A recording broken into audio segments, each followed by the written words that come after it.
జగన్మోహన్ రెడ్డి బెంగుళూరు ప్యాలెస్‌లోనే నివాసం వెనక ఓ పెద్ద కుట్ర నడుస్తోంది. ఇందులో చాలా పెద్ద సీక్రెట్ దాగి ఉంది అనేది ఈ రోజున టీడీపీ నాయకులు చాలామంది దాని మీద మాట్లాడుతూ ఉన్నారు. యనమల రామకృష్ణుడు మొన్న ప్రస్తావించిన ఈ అంశం మీద విపరీతమైన చర్చ సోషల్ మీడియాలో కూడా నడుస్తుంది. అందుకనే జగన్మోహన్ రెడ్డి వారంలో దాదాపుగా 5 రోజులు బెంగుళూరులోనే ఆ ప్యాలెస్‌లోనే ఉంటూ ఉన్నాడు. చాలామంది నాయకులు గానీ, లాయర్లు కానీ, మిగతా నేషనల్ వైడ్ నుంచి కూడా మీడియా కూడా బెంగుళూరుకే వెళ్ళి జగన్మోహన్ రెడ్డి దగ్గర ఇంటర్వ్యూ తీసుకోవటం గానీ, ఇత్యాదులన్నీ జరుగుతూ ఉన్నాయి. మొన్న అమరావతి మీద ఇంగ్లీష్‌లో జగన్మోహన్ రెడ్డి మాట్లాడింది నేషనల్ మీడియాతో జరిగింది బెంగుళూరు ప్యాలెస్‌లోనే. ఇప్పుడు అందులో జరిగిన ఆ వ్యవహారాన్ని మొత్తం బయటకు రానీయకుండా అందులో 4 ముక్కలు మాత్రమే బయటకు రిలీజ్ చేశారు తప్ప, మిగతాదంతా తొక్కిపట్టేశారు. అందులో జగన్మోహన్ రెడ్డి అసలు ఉద్దేశాలు దాగున్నాయి. ఇప్పుడు ఆడియో లీక్ అయితే తప్ప జగన్ అసలు కుట్రేమిటి బయటపడదు అనేది ఒక చర్చ నడుస్తోంది. అసలు జగన్మోహన్ రెడ్డి నిజంగానే బెంగుళూరు ప్యాలెస్‌లో వారానికి 5 రోజులు ఉండటం వెనక కారణం ఏంటి? జగన్మోహన్ రెడ్డి అసలు సీక్రెట్ ఏమిటి? అనంటే ఇక్కడ తాడేపల్లిలో దాదాపుగా అలాంటి ప్యాలెసే జగన్మోహన్ రెడ్డికి ఉంది. ప్రస్తుతం ఆంధ్రప్రదేశ్ రాష్ట్రంలో ఇప్పుడు ఏ అమరావతి అయితే నిర్మిస్తూ ఉన్నారో ఆ అమరావతికి దగ్గరలోనే రివర్ బేసిన్‌లో ఇప్పుడు రాజధాని నిర్మాణం చేస్తున్నారని ఆరోపణలు చేయటానికి జగన్మోహన్ రెడ్డి వీలుగా ఇక్కడ తాడేపల్లిలో ఉండట్లేదు అని కొంతమంది అంటూ ఉంటే, కాదు బెంగుళూరులో ఆయన ఉంటే వెళ్ళి కలిసే వాళ్ళకి కానీ, ఎవరెవరితో మంతనాలు చేస్తున్నాడనేది కానీ బయటకు పొక్కకుండా ఉంటుంది. ఇప్పుడు తాడేపల్లి ఇంటికనుకోండి, ఏ కారొస్తోంది, ఏ కారు రావడం లేదు, దీని వెనక ఇంటెలిజెన్సు ఏ వర్గాలు పనిచేస్తూ ఉన్నాయి, ఇది మొత్తం దాదాపుగా తెలిసిపోతుంది. జగన్మోహన్ రెడ్డి అనుపానాలు మొత్తం ఇంటెలిజెన్స్ పసిగట్టి ప్రభుత్వానికి చేరవేస్తారు. ఎంత తెలియని కారులో వచ్చినప్పటికీ ఏ వ్యక్తులు వచ్చి జగన్మోహన్ రెడ్డిని కలిశారో ఖచ్చితంగా ప్రభుత్వం పసిగడుతుంది. తద్వారా తమ ప్లానులు లీక్ అయ్యే అవకాశం ఉంది అనేది కూడా చాలామంది బయటకు చెబుతున్న అంశం. అసలు నకిలీ మద్యం వ్యవహారం మొత్తం బెంగుళూరు ప్యాలెస్‌లోనే నడిచింది. ఏదో జగన్మోహన్ రెడ్డిని ప్రసన్నం చేసుకోవటానికి ఈ మన జోగి రమేష్ ఈ కార్యక్రమాన్ని చేపట్టాడు అని నిన్న మొన్నటి దాకా చర్చ నడిచినప్పటికీ కూడా ఇది మొత్తం ప్లాన్ చేయబడింది బెంగుళూరు ప్యాలెస్‌లోనే. జోగి రమేష్ అయితే గతంలో ఆయన అధికారంలో ఉన్న సమయంలో అక్కడ నకిలీ మద్యం తయారు చేయటానికి అద్దేపల్లి జనార్దన్ రావు తోటి ఉన్న అండర్‌స్టాండింగ్‌లు గావచ్చు, ఏఎన్ఆర్ బార్‌లో జరిగిన వ్యవహార శైలి గావచ్చు, ఇవన్నీ జగన్మోహన్ రెడ్డికి కూడా తెలుసు. ఇప్పుడు ఆల్రెడీ ఒక వ్యవస్థ ఇలాంటిది దొంగ లిక్కర్ తయారు చేసే ఒక వ్యవస్థ వాళ్ళ చేతుల్లో ఉంది గాబట్టి జోగి రమేష్ లాంటి వాళ్ళందరినీ, అద్దేపల్లి జనార్దన్ రావు లాంటి వాళ్ళందరినీ, లేకపోతే మరి తంబళ్ళపల్లె టీడీపీ ఇన్ఛార్జి జయచంద్రారెడ్డి లాంటి వాళ్ళందరినీ బెంగుళూరు పిలిపించుకొని ఆయన మాట్లాడే దాన్ని అక్కడ ప్లాంట్ చేయించబడ్డంది అనేది కూడా ఇప్పుడు ఆరోపిస్తున్నారు. కొంతమంది ఈ ఆరోపణల వెనక నిజం ఎంతుంది? అసలు జరిగిందా లేదా అనేదైతే వాస్తవాలు బయటకి తెలియదు గానీ, ఇది ఊహాగానమే అనుకోండి.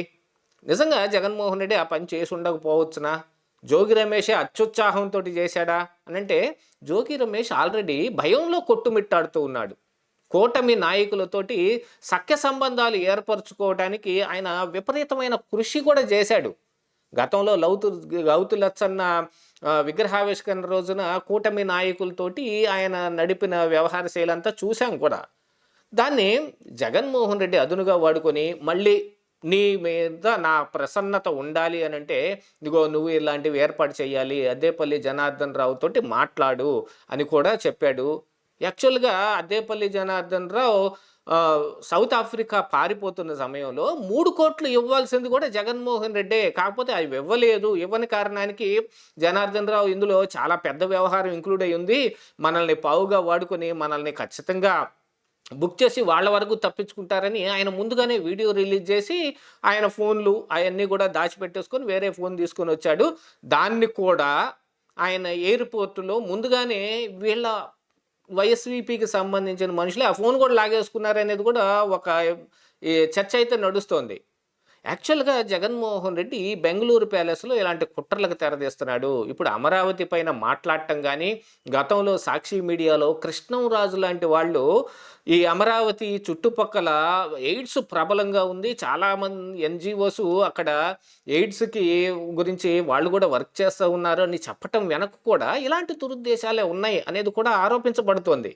యాతావాతా చూస్తే జగన్మోహన్ రెడ్డి నిజంగానే చుట్టం చూపుగా ఆంధ్రప్రదేశ్ రాష్ట్రం వస్తున్నాడు. చాలా చుట్టం చూపుగానే ఇక్కడ రాజకీయాలు గూడా జేస్తా ఉన్నాడు. ఎప్పుడో ఆయనకు మూడొచ్చినప్పుడు రావటం, ఒక ప్రెస్ మీట్ పెట్టటం. నే నిన్న మరి ఏబీ వెంకటేశ్వరరావు గారు చెప్పినట్టు పిచ్చిలేసినప్పుడల్లా ఆంధ్రప్రదేశ్ రాష్ట్రానికొచ్చి ఆయన ప్రెస్ మీట్ పెట్టి వెళ్తాడు. ఎందుకు పెడతాడు అనేది దాని వెనక కారణాలు వేరే ఉంటాయి. ఆయన మాట్లాడేదానికి, చేసే పనులకి చాలా తేడా ఉంది అనేది కూడా ఆయన వివరించారు. మరి అలాంటి కుట్రలన్నీ ఇప్పుడు బెంగుళూరు ప్యాలెస్‌లోనే నడుస్తున్నాయి అనేదైతే ఒకంత ఊహాగానాలకి బలం చేకూరే విధంగా ఉంది.